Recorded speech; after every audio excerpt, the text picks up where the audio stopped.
Buenas noches. Hoy en esta nueva entrega de Las Noches Blancas, un solo protagonista. El filósofo y muchas cosas más francés Alain de Benoist, autor de todos esos libros y algunos otros expuestos ahí y director de las revistas que aparecen entre ellos. Una obra inmensa, los trabajos y los días de Hesíodo, al servicio vital, intelectual, cultural y espiritual de la más vigorosa, conflictiva, discutida, discutible y, en algunos casos bastantes, injustamente demonizada corriente de pensamiento alternativo, diferente, transgresor y subversor de las ideas dominantes en el actual contexto europeo y americano, surgida en nuestro mundo al hilo de las 3 últimas décadas.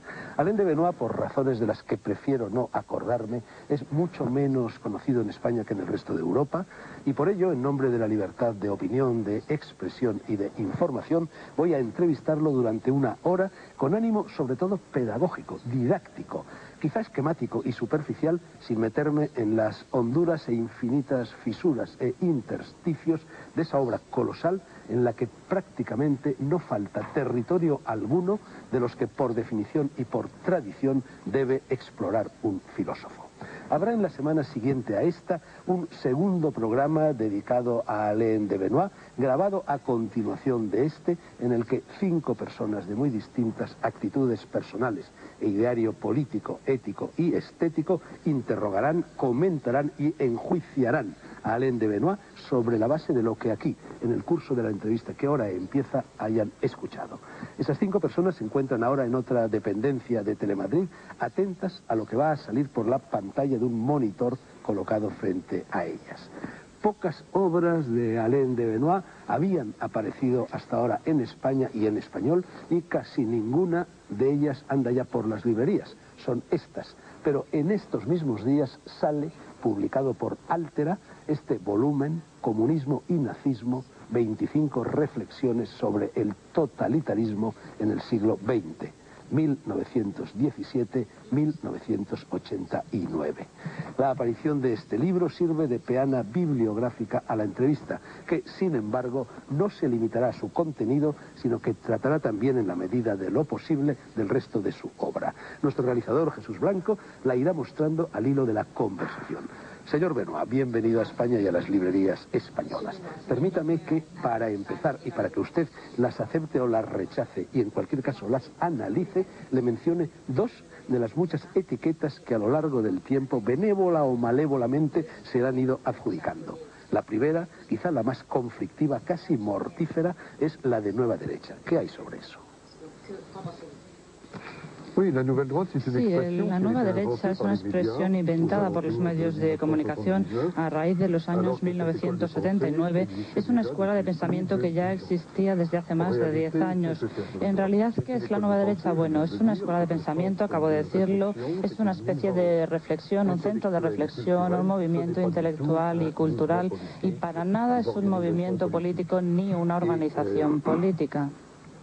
Su actividad esencial es publicar libros, organizar coloquios, debates, confrontaciones, no solamente en Francia, sino también en múltiples países europeos, también en los Estados Unidos o incluso en América Latina.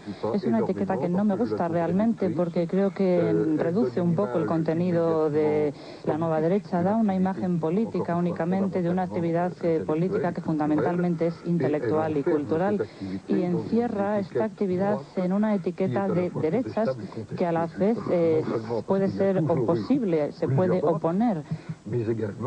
Al mismo tiempo, lo que cuenta son las ideas justas, y lo que acabo de decir es que si esta idea es justa o no es justa, para nada sabiendo si es de derechas o de izquierdas. Se puede estar contra la derecha y la izquierda, entre la derecha y la izquierda, al margen de la derecha y la izquierda y frente a la derecha y la izquierda. ¿Cuál de esas 4 posturas refleja mejor la suya?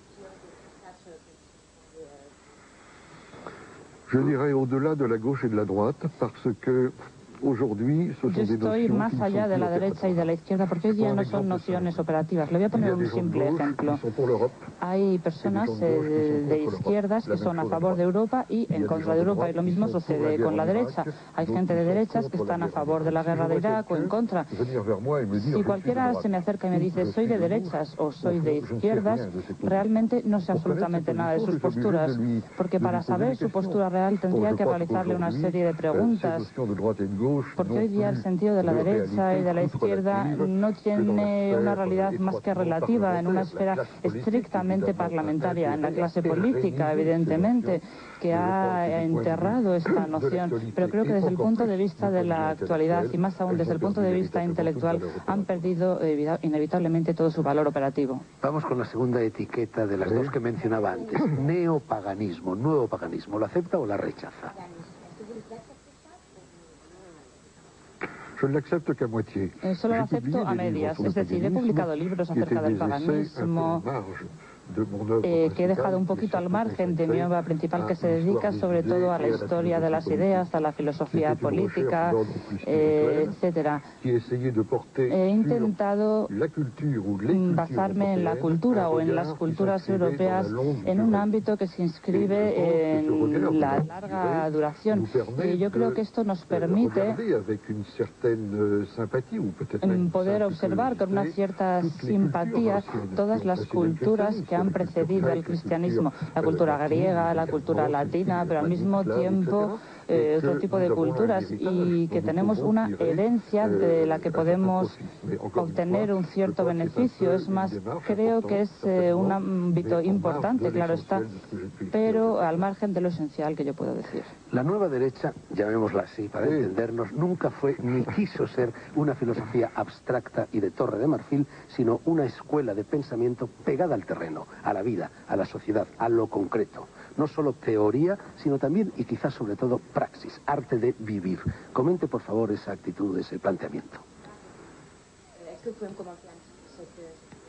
Sí, creo que el trámite del que hemos hablado en la nueva derecha tiene dos aspectos. Por un lado, renovar un poco el pensamiento, es decir, alejarse de todas las repeticiones y los eslóganes que crean el efecto de las generaciones precedentes, y por otra parte, un pensamiento teórico, claro está, pero muy vinculado, como usted acaba de decir, a lo concreto. Yo no creo mucho en las abstracciones generales, creo en la realidad enmarcada en el contexto. En fin, toda mi visión del hombre es esta. No creo mucho en normas abstractas, es decir, un hombre que está en todas partes y en ninguna, sino que creo que hay hombres que están inscritos en un contexto determinado, en el contexto de su época, de su herencia, de su pertenencia, y esto es de lo que hay que hablar. Afluentes principales de su pensamiento. Primer afluente, crítica del individualismo. Sí, creo que lo que hemos denominado la modernidad en el gran siglo que comienza, el Renacimiento que explota a partir del siglo XVIII, se ha caracterizado por el aumento del individualismo, por el aumento de las clases burguesas, y creo que este individualismo al mismo tiempo ha sido muy destructor, al mismo tiempo ha hecho explotar toda la solidaridad natural, todas las comunidades orgánicas, todo aquello que nos vincula los unos a los otros, y el fin de este proceso es el anonimato de las masas, la solitud de las masas en las que viven en este tiempo contemporáneo. Aumentar el individualismo es al mismo tiempo una ideología, una determinada representación antropológica que hace que el hombre fundamentalmente sea un hombre egoísta, que no es un hombre vinculado a sus semejantes, un hombre que ha perdido toda su naturaleza política y social, un hombre que está legitimado al mismo tiempo a buscar toda su vida y su mejor interés. Esta ideología, en grosso modo, es la ideología del liberalismo económico, podemos decir. Segundo afluente, crítica del economicismo. Tanto la derecha como la izquierda son economicistas a ultranza.